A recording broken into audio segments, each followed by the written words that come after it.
This game is called I agree or I don't agree. Everything that happens in the corporate world, of course, impacts people who are in the social world. And everything that the social world does also impacts those who are in the corporate world. I actually believe it's the social sector that supports the corporate sector, because if they were not there, there could be anarchy in this world. How do we co-create and co-execute what we thought we want to achieve? 3 organizations, ISDM, Confluence2023, fields of view have come together to co-create this program. So it's an experiment.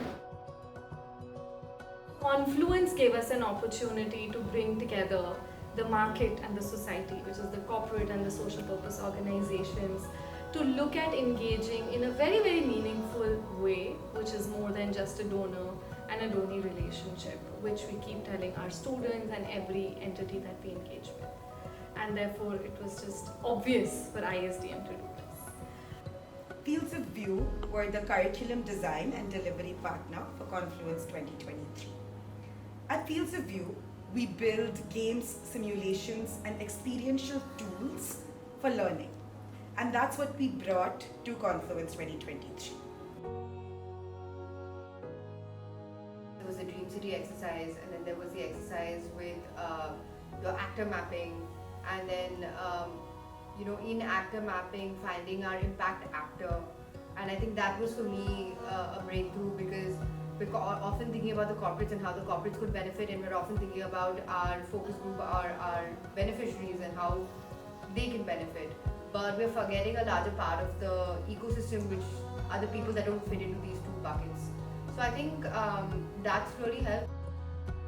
What we're seeing now is that increasingly corporates are focused and increasing their commitment to people and planet, even while they are focused on growing their profitability.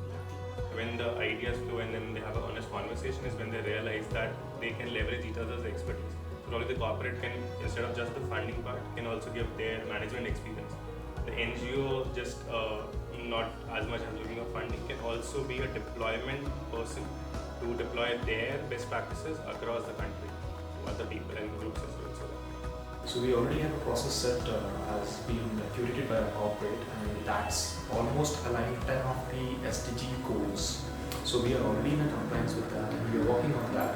That's also been in different sectors. So what I take this as a learning which I can just incorporate as identity to my team is to enhance more of their awareness towards the sustainability, which they are, because through their daily actions and task itself, but to more or less like building up a kind of a culture through their behavior. So they took it as a responsibility, and a sincere responsibility, I must say, from inside, to show their care towards the planet also and contribute in uplifting and serving the goals of SDGs. We simplified, we really broke down the systemic approach of looking at problems and look at the problem from the immediate or the ultimate stakeholders' perspective, and articulate it from that perspective and look at solutions from that perspective. And my hope is that the solutions that get built this time will be different.